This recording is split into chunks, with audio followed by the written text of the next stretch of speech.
أشهد أن لا إله إلا الله وحده لا شريك له وأشهد أن محمدا عبده ورسوله أما بعد فأعوذ بالله من الشيطان الرجيم بسم الله الرحمن الرحيم الحمد لله رب العالمين الرحمن الرحيم مالك يوم الدين إياك نعبد وإياك نستعين اهدنا الصراط المستقيم صراط الذين أنعمت عليهم غير المغضوب عليهم ولا الضالين. Über Hazrat Ali anhu wird weiter berichtet. Auch heute werde ich über Hazrat Ali anhu berichten. Und heute wird die Erwähnung vollendet werden, inshallah. Der verheißene Messias a.s. sagt, Hazrat Imam Hussein fragte einmal Hazrat Ali, lieben Sie mich? Hazrat Ali sagte ja. Hazrat Hussein war erstaunt und sagte, in einem Herzen können nicht zwei Lieben vorherrschen. Und dann sagte er, wie werden Sie, wenn eine Herausforderung aufkommt, wen werden Sie lieben? Er sagte, Allah werde ich lieben. Hazrat Muslim Maud anhu bezieht sich auf diesen Teil und sagte, Hazrat Hassan fragte Hazrat Ali, lieben Sie mich etwa? Hazrat Ali sagte ja. Hazrat Hassan fragte erneut, lieben Sie auch Gott? Hazrat Ali sagte ja. Hazrat Hassan sagte, dann tun Sie auf eine Art und Weise Schirk, denn Schirk bedeutet, dass man Gott jemanden beigesellt. Hazrat Ali sagte, Hassan, ich mache keinen Schirk, ich liebe dich. Indes, wenn deine Liebe und die Liebe Gott zusammenkommen, dann werde ich mich von deiner Liebe entfernen und mich vollkommen auf die Liebe Gottes fokussieren. Hazrat Muslim anhu sagt weiter über Hazrat Ali an einer Stelle eine Begebenheit berichtend. Als Hazrat Ali ein Problem hatte, ein großes Problem, sagte er bzw. betete er zu Gott, O Kaf Ha Ya Ain Sad, O Allah, vergib mir. In einer Überlieferung von Hadi heißt es, dass diese Muqatta'at bedeuten, Qaf bedeutet stellvertretend für bestimmte Attribute Allahs. Das Ain steht für Alim oder für Alim, dem Allwissenden, und Swat für das Attribut Sadiq, der Wahrhaftige. Und mit diesen Attributen hat er zu Gott gerufen und er betete zu Allah, O Allah, du bist ausreichend, du bist der Allwissende, du bist der Wahrhaftige, vergib mir.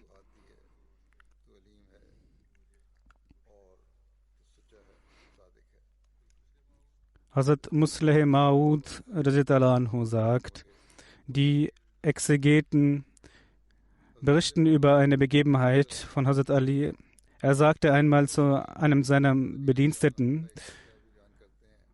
und rief ihn zu sich, aber er antwortete nicht. Er hat dies mehrmals getan. Und nach einiger Zeit kam der Bedienstete und sah ihn. Hazrat Ali sagte: Was ist mit dir geschehen? Ich habe dich mehrmals gerufen, aber du hast nicht geantwortet.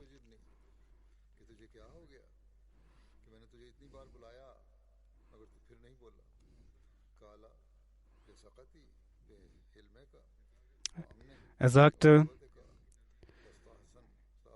Ich war überzeugt von ihrer Milde und ich bin überzeugt davon, dass ich nicht bestraft werde von ihnen. Und Hazrat Ali gefiel diese Antwort und er befreite ihn bzw. ließ ihn frei. Jemand anderes könnte sagen und wütend werden, dass man aus der Milde Vorteil erzielen möchte, aber seine Reaktion war eine andere. In einer anderen Überlieferung heißt es, dass die Söhne von Hazrat Ali von jemandem unterrichtet wurden. Und Hazrat Ali ist vorbeigelaufen und sah den Lehrer und sah, dass er seine Söhne unterrichtete und sagte, ein Khatam al-Nabiyyin lehrte und Hazrat Ali verbesserte ihn in seiner Aussprache. Und er sagte, ich befahl, beziehungsweise ich mag die Aussprache Khatam al-Nabiyyin. Und dies bedeutet das Siegel der Propheten. Und die andere Bedeutung ist derjenige, der die Propheten vollendet, beziehungsweise der Letzte ist. Ich mag die andere Aussprache, welches bedeutet das Siegel der Propheten.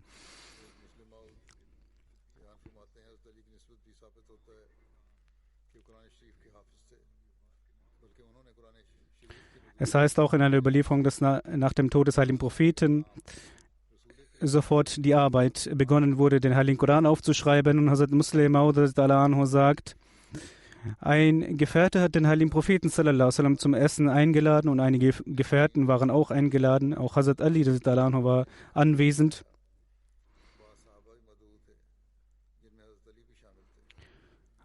Hazrat Ali war viel jünger und einige Gefährten haben ihn deshalb Scherze mit ihm gemacht. Er hat Datteln gegessen und die Kerne auf den Boden neben dem heiligen Propheten sallallahu alaihi wasallam gelegt. Er war noch sehr jung und hat nicht darauf geachtet. Und als er später darauf schaute, dass die Kerne vor seinem Sitz lagen, da die Gefährten sich einen Scherz erlaubt haben und alle die Kerne der Datteln, die sie gegessen haben, vor Hazrat Ali legten und daraufhin sich einen Spaß erlaubten und sagten, du hast alle Datteln gegessen. Und Hazrat Ali wurde nicht wütend. Dies war eine seiner Charaktereigenschaft, dass ihm das nicht missfiel. Und er auf eine schöne Art und Weise antwortete. Und er sagte, ihr habt alle Datteln gegessen mit den Kernen und ich habe die Kerne vor mir gelegt, und hat auf eine schöne Art und Weise geantwortet.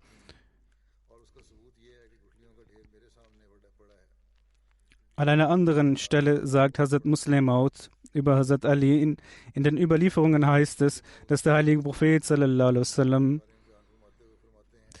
den heiligen Koran rezitierte, dass Hazrat Ali ihm etwas sagte bzw. ihn verbesserte.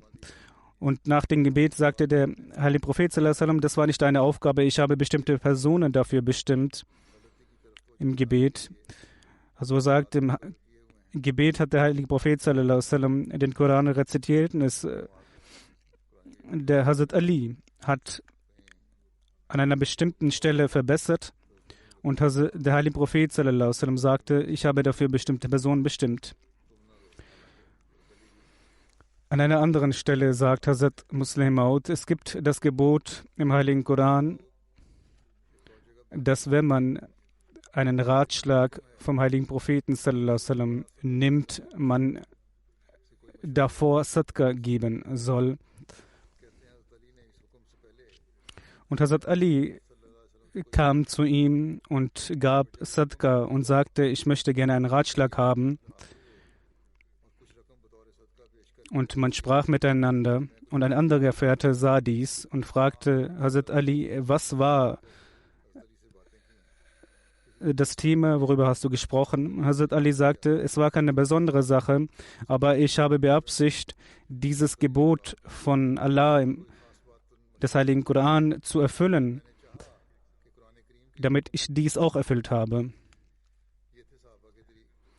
Dies ist das Vorbild der Gefährten. Auch ein anderer Gefährte ist zu den Leuten gegangen und hat an der Tür geklopft, nur um das Gebot zu erfüllen des Heiligen Koran, dass wenn die Menschen ihn nicht hineinlassen, dass er zurückkehren soll und damit er das Gebot erfüllen möge. Aber die Menschen haben ihn immer in das Haus gelassen und somit konnte sein Wunsch nicht erfüllt werden. Wenn wir heutzutage jemanden sagen, wir sind beschäftigt, wir können gerade uns nicht treffen und bitte gehen Sie nach Hause, dann missfällt uns diese Tatsache, aber die Gefährten waren darin bestrebt, die Gebote Allahs zu erfüllen. Es heißt in einer Überlieferung, dass der heilige Prophet sallallahu alaihi wasallam für eine Sache Chanda verlangt hat und Hazrat Ali radhiyallahu anhu ist nach draußen gegangen, hat einige Pflanzen herausgepickt und als Chanda gegeben. An einer anderen Stelle hat der 4. Kalif in einem Dars gesagt, dass ein Gelehrter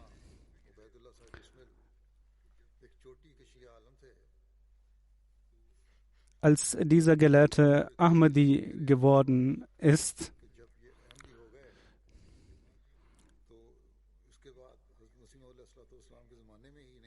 er war ein Schiite und seine Bücher wurden bis zur Teilung Indiens auch in schiitischen Schulen unterrichtet. Und es heißt,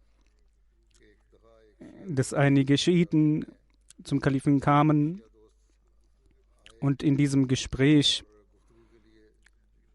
haben sie sich überzeugen lassen und sind Ahmadis geworden und sagten, es gibt einen schiitischen Gelehrten, er ist aus Sheikhupura oder aus Faisalabad und er sagte, dass ich diesen Rang bei den Schiiten habe, diesen und jenen Rang. Der 4. Khalif spricht über diesen Gelehrten in diesem Dars.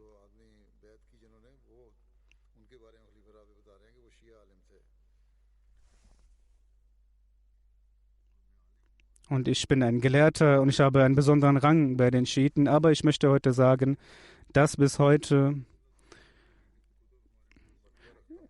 Ubaidullah Sahib Bismils Bücher in den Schulen der Schiiten unterrichtet werden. Und der 4. Kalif sagte, diese Leute sagen uns nicht, diese Schiiten, wie sie die Bücher von Bismil Sahib unterrichten. Und ich habe dies durch diesen Gelehrten erfahren. Aber sie sagen nicht, wer dieser Mann war und was mit ihm geworden ist, was er getan hat, wie er konvertiert ist, er den verheißenen Messias al-Islam akzeptiert hat und den Respekt und die Ehre, die er in der schiitischen Gemeinschaft hatte, hinter sich gelassen hat. Und Hazrat Muslim Maud zitiert aus diesem Buch und berichtet von einer Überlieferung, dass Hazrat Ali den Leuten sagt, wer ist der Mutigste? Es wurde geantwortet, Sie sind der Mutigste. Hazrat Ali sagte, ich kämpfe immer mit dem Stärksten. Wie kann ich der Stärkste sein? und der mutigste sein. Und Hazrat Ali fragte erneut, wer ist der mutigste?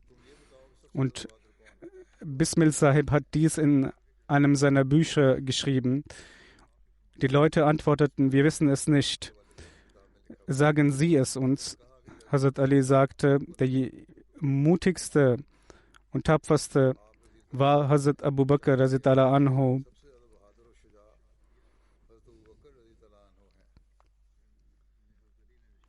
Hazrat Ali sagte, der mutigste ist Hazrat Abu Bakr radhiyallahu anhu. Höret, in der Schlacht von Badr haben wir für den heiligen Propheten sallallahu alaihi wasallam ein separates Zelt aufgestellt und wir haben uns beratschlagt und uns gefragt, wer von uns dort verbleiben soll als Wache. Und niemand ist nach vorne getreten, als Hazrat Abu Bakr radhiyallahu anhu mit einem Schwert nach vorne getreten ist und zum Zelt des heiligen Propheten sallallahu alaihi wasallam gegangen ist, und kein Götzendiener konnte dahin gelangen. Und auch wenn jemand dies beabsichtigte, hat Hazrat Abu Bakr radhiyallahu anhu ihn bekämpft, und Hazrat Ali sagte, deshalb ist er der mutigste. Weiter heißt es, Hazrat Ali sagte, einmal haben die Muschrikin den heiligen Propheten sallallahu alaihi wasallam verfolgt. Sie sagten zu ihm, du bist derjenige, der sagt, dass es nur einen Gott gibt. Und sie hatten ihn umzingelt. Und Hazrat Ali sagt, niemand hatte den Mut, diese Menschen zu bekämpfen, außer Hazrat Abu Bakr radhiyallahu anhu. Er hat sich dagegen gestellt. Und er sagte, ihr verletzt einen solchen Menschen, der sagt, dass mein Versorger nur Allah ist. Und Hazrat Ali nahm sein Tuch vor seinem Gesicht und weinte.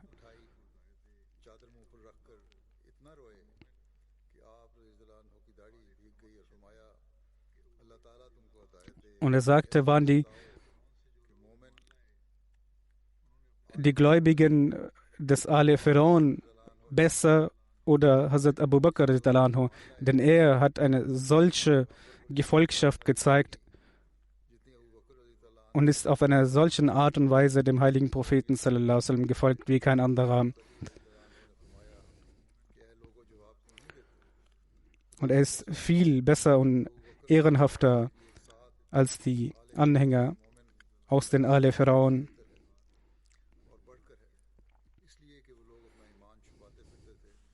Hazrat Musleh Maud sagt, dass der heilige Prophet sallallahu alaihi wasallam Hazrat Ali ermahnte und sagte, O Ali, wenn durch dein Tabligh ein Mensch den Glauben annimmt, dann ist es für dich besser, als dass du sehr viel besitzt und sehr viele Ziegen besitzt und du erfreut davon bist. al-Mu'minin, Hazrat Salma sagt, ich bezeuge, dass ich den heiligen Propheten sallallahu alaihi wasallam sagen hörte, jener, der Hazrat Ali liebt, der liebt mich. Und jener, der mich liebt, der liebt Allah. Und der Argwohn gegenüber Hazrat Ali hegte, hat Groll und Argwohn gegen mich gehegt und auch gegen Allah. Hazrat Zar überliefert, dass Hazrat Ali sagte, ich schwöre bei Gott, der die Seelen erschaffen hat, dass der heilige Prophet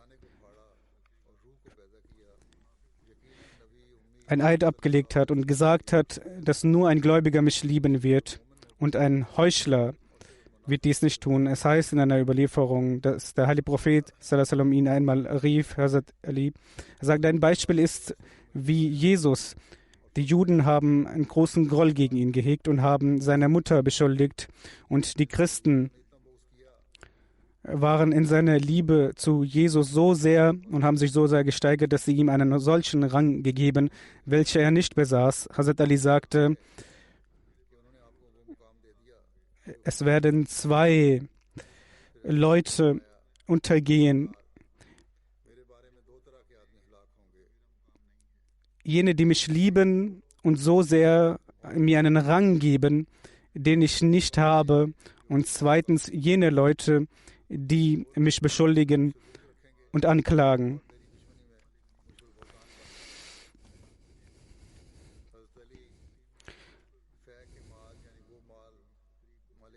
Hazrat Ali hat die Methode von Hazrat Abu Bakr für das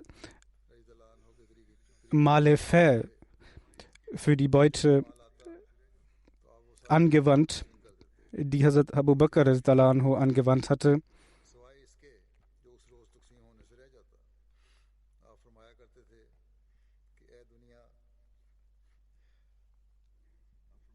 Er sagte, O ihr Menschen,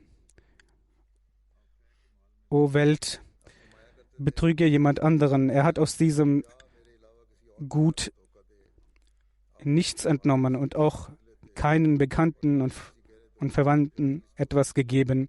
Er gab die Ämter nur Leuten, die integer waren. Und wenn er erfuhr, dass jemand treulos ist, hat er einen Vers aufgeschrieben und ihnen dies gegeben. Gewiss, die Ermahnung von Gott ist gekommen.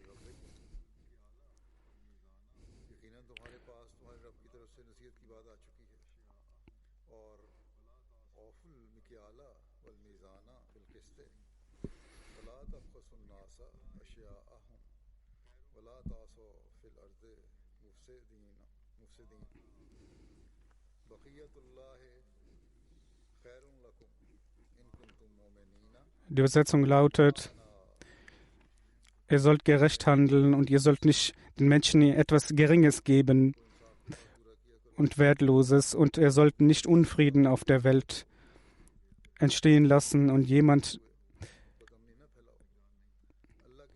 der gerecht handelt, der richtig handelt, ist ein Gläubiger.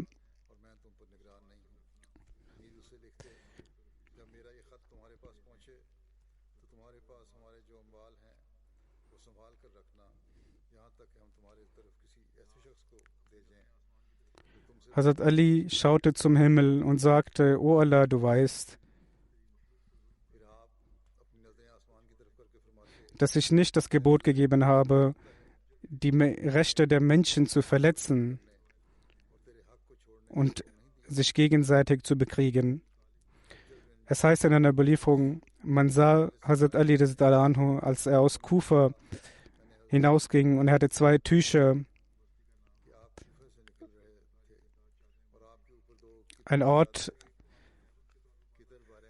Aus einem Ort werden diese Tücher erstellt und hergestellt. Diese haben eine rote Farbe. Er hatte diese zwei Tücher und Umhänge an und ging zu den Leuten und sagte, dass man das Taqwa in sich entwickeln soll, Gott anbeten soll, auf eine richtige Art und Weise handeln soll. Es heißt in einer Überlieferung, dass Hazrat Ali das Gut, welches in Baitul Mal war, den Menschen gab. Hazrat Musleh Maud sagt an einer Stelle über Hazrat Ali, der verheißene Messias hat im 7. Dezember 1892 eine Vision beschrieben. Er sagte, ich sah Hazrat Ali, dass ich selbst Hazrat Ali geworden bin. Im Traum sehe ich dies und erkenne es. Und dies geschieht in einem Traum, dass man sich als jemand anderen sieht. Und in diesem Zustand habe ich gesehen, dass ich Hazrat Ali bin. Und ich sehe, dass eine Gruppe von Kharijiten sich gegen mich erhebt und das Khilafat stoppen will, mein Khilafat stoppen will. Und das Fitna und ein Fitna auf der Welt verbreiten will. Und ich sehe, dass der heilige Prophet sallallahu alaihi wasallam anwesend ist und er sagt zu mir,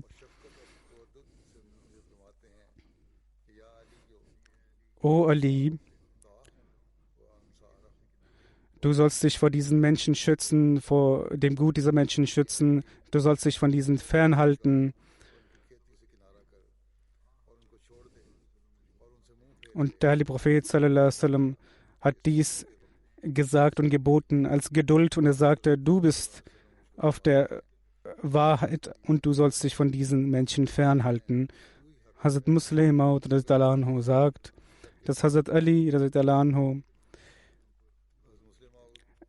auf alle Güter der Kharijiten alle Güter erobert hat. Jedoch hat er die Sklaven und die Güter zurückgegeben. In einer anderen Stelle sagt Hazrat Muslim Maud, das Zeitalter von Hazrat Ali war später als das Zeitalter der anderen Kalifen und des heiligen Propheten. Denn Hazrat Abu Bakr und Hazrat Umar in dieser Zeit haben jene Menschen gelebt, die die Anwesenheit des heiligen Propheten gesehen haben. Später kamen viele andere hinzu. Und als Hazrat Ali befragt wurde, dass solcher Unfrieden und ein Fitnan in der Zeit von Hazrat Abu Bakr und Hazrat Umar nicht vorgeherrscht hat, wie in ihrer Zeit. Und er sagte, in der Zeit von Hazrat Abu Bakr und Hazrat Umar Untertanen waren wie ich, aber in meiner Zeit sind meine Gefolgsleute Untertanen vorhanden, wie du es bist.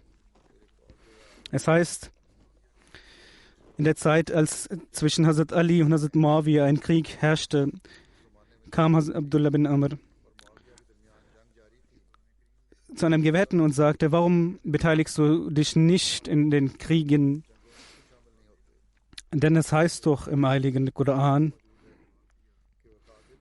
dass man sich beteiligen soll. Und er sagte, dass der heilige Prophet sallallahu alaihi wasallam sagte,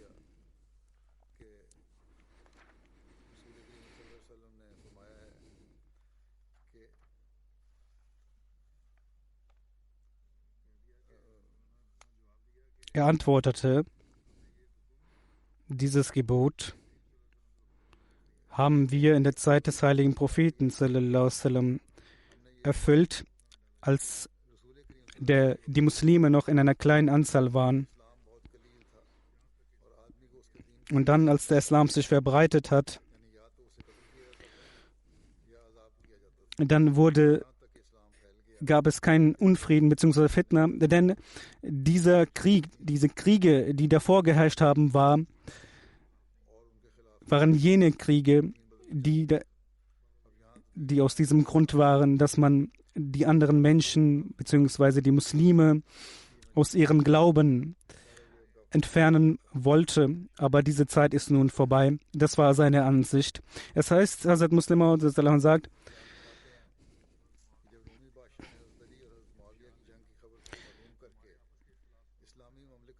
dass ein König Hazrat Muawiyah angreifen wollte und die Armee angreifen wollte und er schrieb diesen König an und sagte, dass man nicht getäuscht werden sollte zwischen der Uneinigkeit zwischen Hazrat Ali und Hazrat Muawiyah. Und wenn die Muslime angegriffen werden, wird man mit einer Stimme antworten. An einer anderen Stelle heißt es, dass der römische Kaiser die Uneinigkeit sah, beabsichtigte er, die Muslime anzugreifen. Und der römische Kaiser hat eine solche Macht, wie es heutzutage USA, die Vereinigten Staaten von Amerika haben. Aber ein christlicher Pfarrer kam zu ihm und sagte, die Muslime scheinen uneinig zu sein, aber wenn sie die Muslime angreifen, werden sie mit einer Stimme sprechen und sich zusammentun. Er gab ein Beispiel und sagte, sollten Hunde zu sich bringen und aufziehen und ihnen nichts zu essen geben, und später ihnen etwas zu essen geben, dann werden sie sich gegenseitig bekämpfen für dieses Essen. Aber wenn sie dann einen Löwen noch an ihre Seite bringen, werden alle Hunde zusammen gegen den Löwen kämpfen. Damit wollte er sagen, dass die Muslime ihre Uneinigkeit in den Hintergrund rücken und sich zusammentun werden, um den römischen Kaiser zu bekämpfen. Und genau diese Antwort hat auch Hazrat Muawiyah gegeben, dass du beabsichtigst, die Muslime anzugreifen. Und gewiss, ich habe eine Uneinigkeit und Streit mit Hazrat Ali. Aber wenn du uns angreifst, werde ich der Erste sein als General, der gegen dich kämpfen wird und meine gesamte Armee gegen dich losziehen. Es heißt in einer Überlieferung, dass derjenige, der Beste den Koran rezitiert, Hazrat Ubay bin Ka'b ist und jener, der die besten Entscheidungen trifft, Hazrat Ali ist. Hazrat Atiyya überliefert, dass der heilige Prophet sallallahu alaihi wasallam eine Armee losschickte, in der auch Hazrat Ali war. Man hörte dem heiligen Propheten sallallahu alaihi wasallam hörte, der heilige Prophet betete: O Allah, lass mich noch nicht sterben, bevor ich nicht Hazrat Ali nochmals gesehen habe. Der heilige Prophet sallallahu alaihi wasallam sagte einmal zu ihm: Allah und sein Prophet und Gabriel sind mit ihm zufrieden. An einer anderen Stelle gibt es eine Begebenheit. Amir Muawiyah sagte zu jemandem: Sage mir die Vorzüge von Hazrat Ali. Er sagte: Amir al-Mu'minin, bitte vergeben Sie mich. Und Hazrat Muawiyah sagte: Doch, du wirst es mir sagen. Und Zirar sagte: Hazrat Ali war jemand, der sehr mutig und tapfer war. Er war ein gerechter Mensch. Er hat gerecht entschieden. Er war ein Gelehrter. Er war sehr weise. Ihm war die Welt und die Güter der Welt waren ihm nicht wichtig. Er hat in der Nacht Gott angebetet. Er war jemand, der sehr viel geweint hat und sehr viel nachgesinnt hat. Er war jemand, der ein einfaches Essen gegessen hat. Er war jemand, der, wie wir alle, ein gewöhnliches Leben führte. Und wenn jemand ihn etwas befragte, antwortete er ihn. Wir hatten eine besondere Liebe zu ihm. Indes haben wir aufgrund seiner Aura wenig gesprochen. Er hat Bedürftigen geholfen. Und kein starker Mensch konnte sich gegen ihn durchsetzen, durch eine Lüge oder gegen ihn ansprechen und ihn betrügen, denn er wusste, dass Hazrat Ali eine besondere Aura hat. Er hat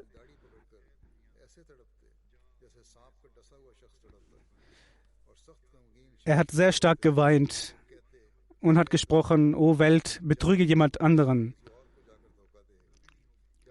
Das, was du möchtest, wird niemals geschehen.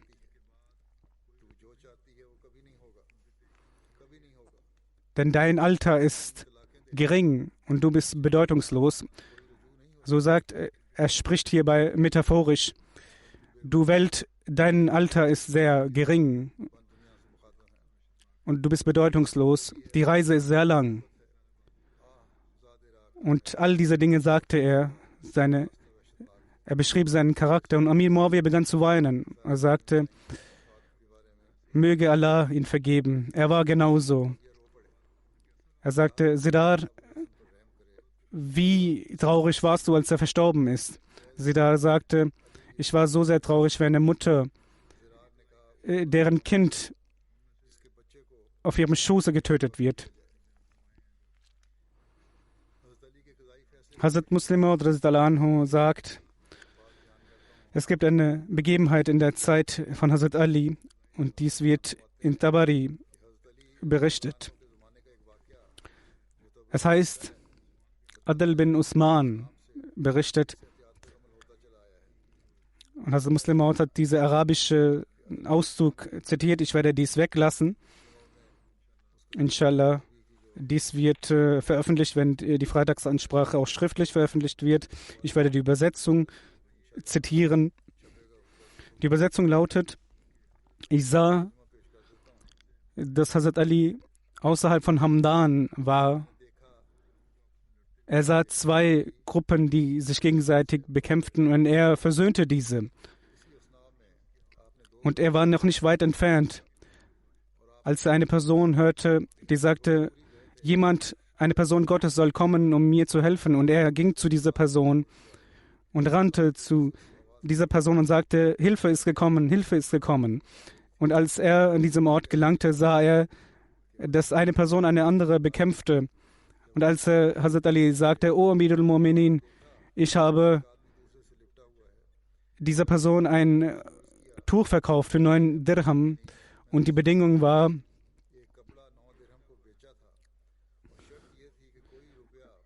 und es war eine bestimmte Bedingung festgelegt und der Käufer hat dieser Bedingung zugestimmt.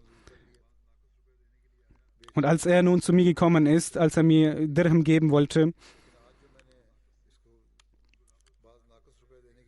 waren diese nicht der Bedingung entsprechend. Und als ich ihn dazu bedrängt habe und befragt habe, hat er mir eine Ohrfeige gegeben, hat mich geschlagen. Und Hazrat Ali sagte, du sollst ihm diesen Betrag geben nach der Bedingung, die festgelegt war. Und Hazrat Ali sagte, gib mir den Beweis, dass er dich geschlagen hat. Und als der Beweis gegeben wurde, Hazrat Ali setzte diesen Menschen hin und sagte, nun kannst du deine Vergeltung walten lassen. Und er sagte, ich habe ihn vergeben. Und Hazrat Ali sagte, du hast ihn vergeben, aber ich möchte sehr vorsichtig damit umgehen. Und es erscheint, Hazrat Muslim Maud sei, dass er sehr naiv war und die Situation nicht verstanden hat. Und er 7 Peitschenhiebe hat er erhalten. Und Hazrat Ali sagte, diese Person hat dich vergeben, aber diese Bestrafung ist von der Regierung. Es heißt in einer weiteren Überlieferung, dass er jemanden sah, dass eine Person eine andere geschlagen hatte und Hazrat Ali sagte, du darfst nun diese Person schlagen, aber das Opfer sagte, ich vergebe ihm, und Hazrat Ali sah, dass er dies deshalb tat, weil er Angst hatte, weil er sich fürchtete, und Hazrat Ali sagte, du hast ihn vergeben, aber ich werde nun das Regierungsrecht einsetzen und dir den Befehl geben, die Bestrafung zu vollenden. Hazrat Muslim Maud sagt, es gibt eine Überlieferung, eine Begebenheit von Hazrat dass es zu einem Gerichtsfall kam und der Richter besonders gut mit Hazrat Ali umgegangen ist und Hazrat Ali sagte, das ist deine erste schlechte Tat, denn du sollst alle gerecht behandeln, egal wer vor dir steht. Nun, das heißt,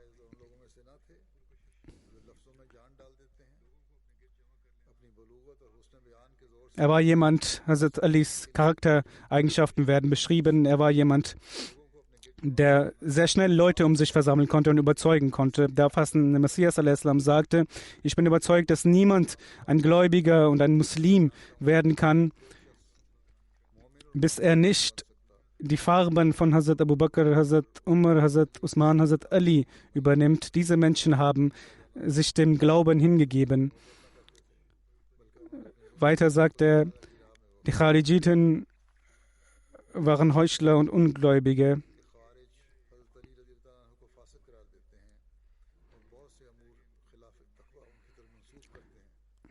Er sagte, dass sie nicht einmal den Glauben hatten. Und hierbei entsteht die Frage, wenn für einen Siddiq Amanat und Integrität und Treue notwendig ist, Wieso ist Allah die Situation für diese Menschen so machen lassen, beziehungsweise wieso entstand eine solche Situation, dass Menschen nicht unterscheiden konnten und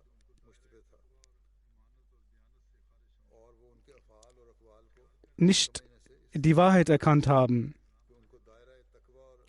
und nicht erkannt haben, wer auf der richtigen Seite ist und wer auf der falschen Seite ist.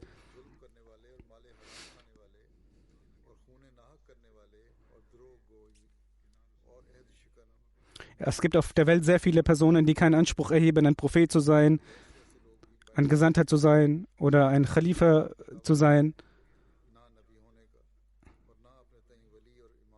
Aber es gibt keine Kritik, keine Anschuldigung, die sie oder Personen, die sie beschuldigen. Und warum wurde dies mit den Kalifen? Warum ist mit den Kalifen so umgegangen worden? Nun,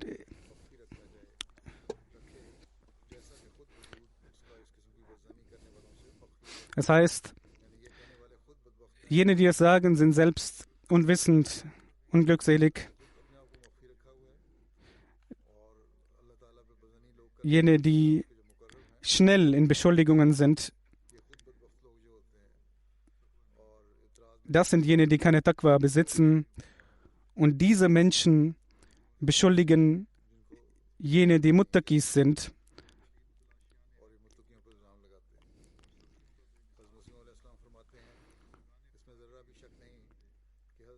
Hazrat Ali war ein großartiger Gelehrter. Er war jemand, der die Menschen erleuchtet hat. Aber seine Zeit als Kalif war nicht eine Zeit des Friedens. Es war eine Zeit des Fitnas. Es ist eine Zeit des Unfriedens. Die Menschen hatten eine Uneinigkeit zwischen seiner Kalifentum und dem von Ibn Abu Sufyan. Die Menschen haben ihn beschuldigt. Und sie gaben beide den gleichen Rang, Hazrat Ali und Hazrat Amir Muawiyah. Aber die Wahrhaftigkeit und auf dem Recht war Hazrat Ali anhu. Aber sein Khilafat war nicht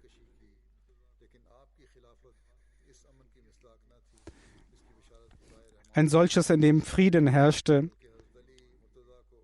Sehr viel Unfriede herrschte vor. Es war eine Segnung Allahs auf ihn, aber in seinem Leben war er sehr traurig. Aber er konnte wie die anderen Kalifen nicht den Glauben verbreiten und die Menschen in dieser Hinsicht erziehen.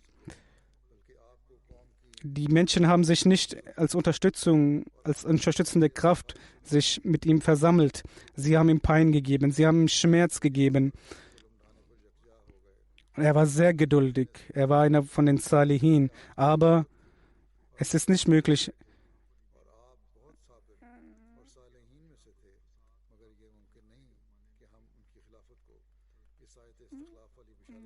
sein Khilafat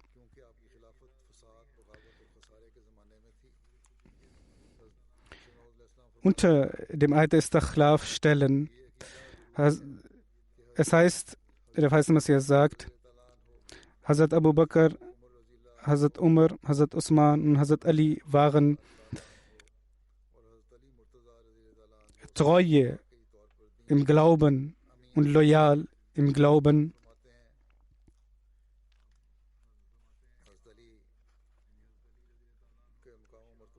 Hazrat Ali war jemand, der besonders im Taqwa war. Er war rein.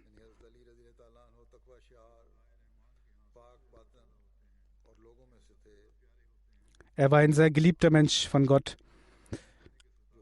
Er war ein Führer der Menschen. Er war ein Löwe Gottes. Er war großzügig. Er hatte ein reines Herz.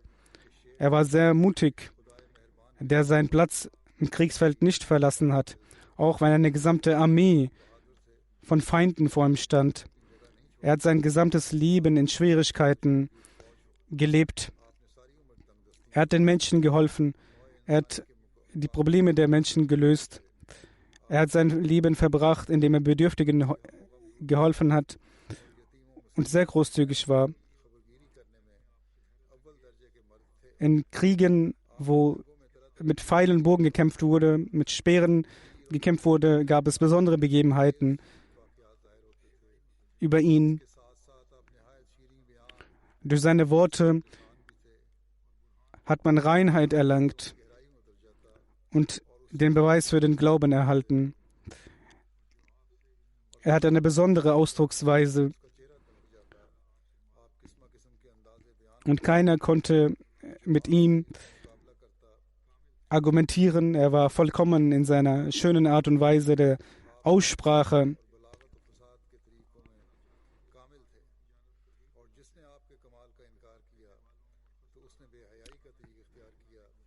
Er hat geboten, den Menschen Essen zu geben,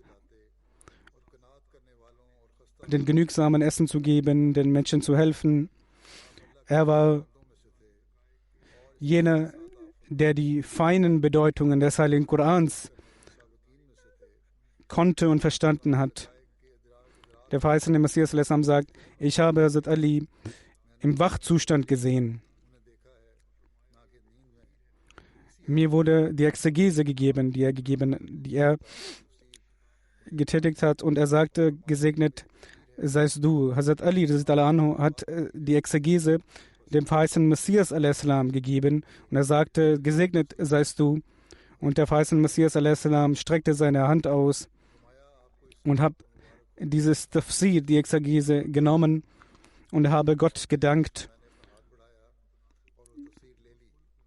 Ich habe ihn als einen besonders moralischen Menschen gesehen.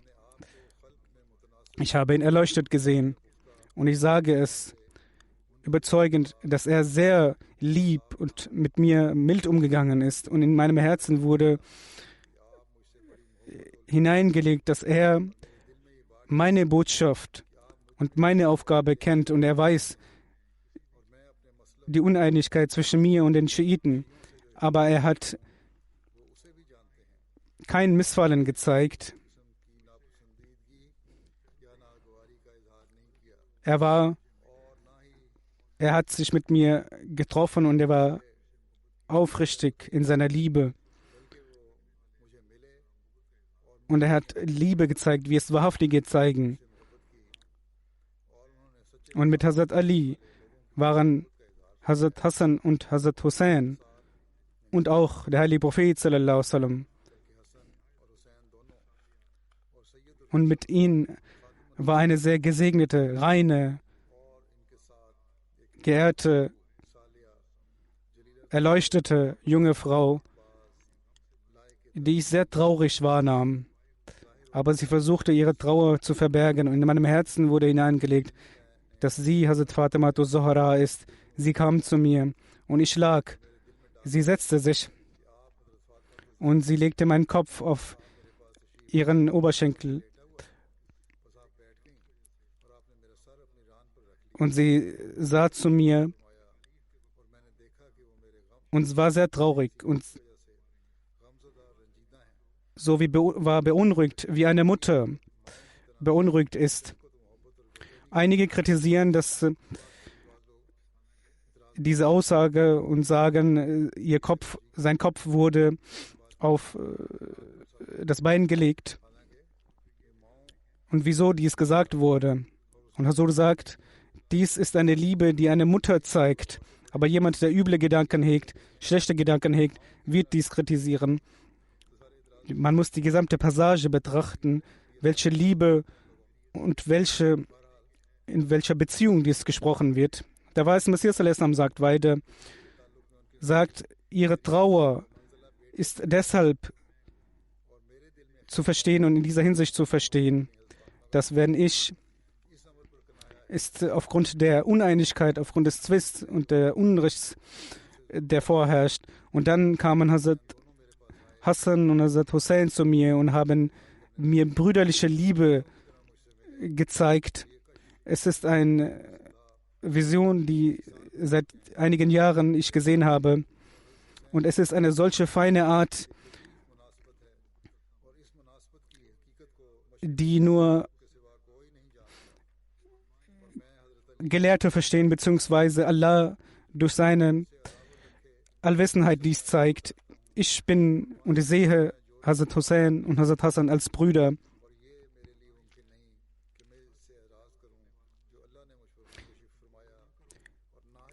Er sagt, ich bin nicht jemand, der das Maß überschreitet. Allah wird eine Entscheidung treffen zwischen uns und er ist der beste Entscheider und Planer.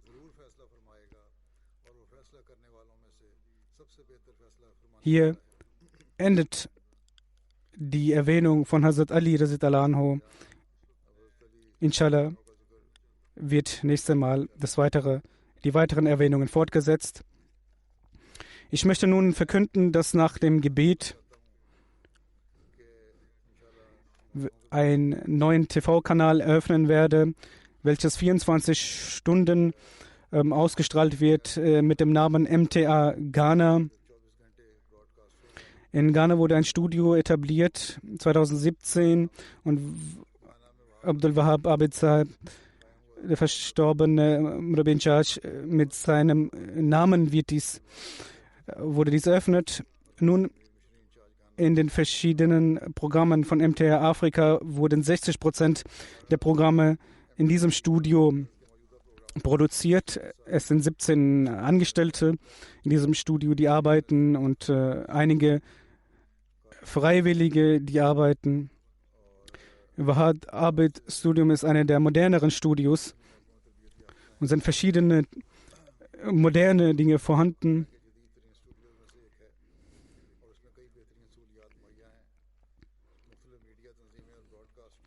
Es wurden viele Live-Programme von diesem Studio ausgestrahlt. Das Koranwettbewerb in Afrika und verschiedene andere Programme. Nun wird ein neuer Kanal mit dem Namen MTA Ghana eröffnet. Dies wird 24 Stunden ausgestrahlt sein. Dies wird ohne den Satelliten gesehen werden können. Dies heißt, dass die Menschen von Ghana ganz einfach mit einer einfachen Antenne den Kanal sehen können.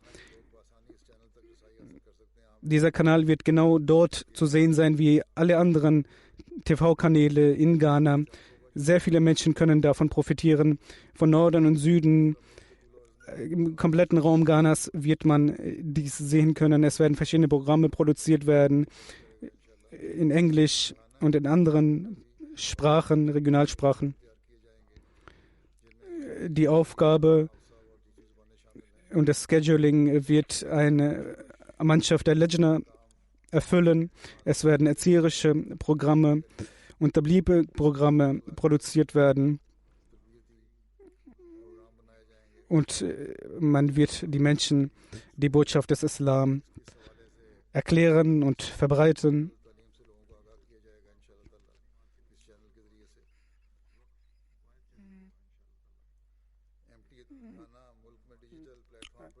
Die Gegner versuchen an einer Stelle unseren Fortschritt zu hindern, aber auf der anderen Seite gibt es mehr und mehr Fortschritte. Inshallah werden auch die Hindernisse, die sie stellen, und auch beseitigt werden. Allah gibt uns frohe Botschaften und dieser Kanal wird das gesamte Land und auch die Nachbarländer die Botschaft Allahs zeigen.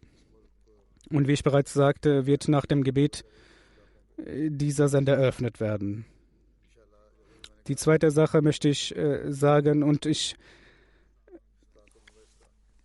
weise immer wieder darauf hin, bitte beten Sie für Pakistan, für Algerien, für die Gefangenen und beten Sie auch für die allgemeinen Zustände in Pakistan. Möge Allah die Ahmadis dort ein friedliches Leben gewähren und möge Allah den Gegnern Verstand geben, und wenn dies nicht gegeben ist, dass wie Allah uns von diesen Menschen befreit, und mögen die Ahmadis in Pakistan ist es sehr wichtig, dass die Ahmadis in Pakistan sehr viel auf das Gebet, auf das Nafel achten. Möge Allah sie allesamt schützen.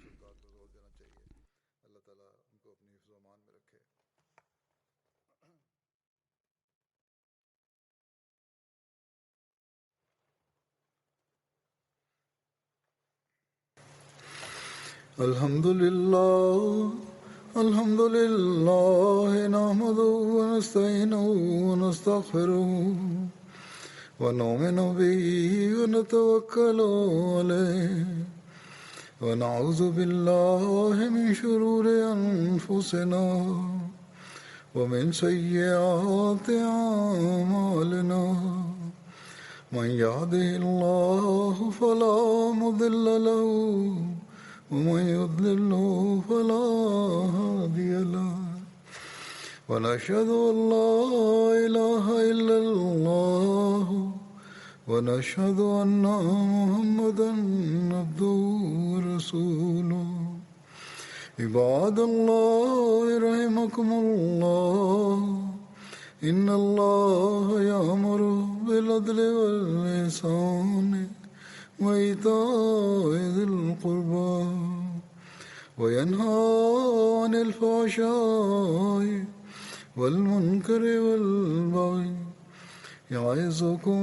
لعلكم تذكرون اذكروا الله يذكركم وادعوه يستجب لكم ولذكر الله أكبر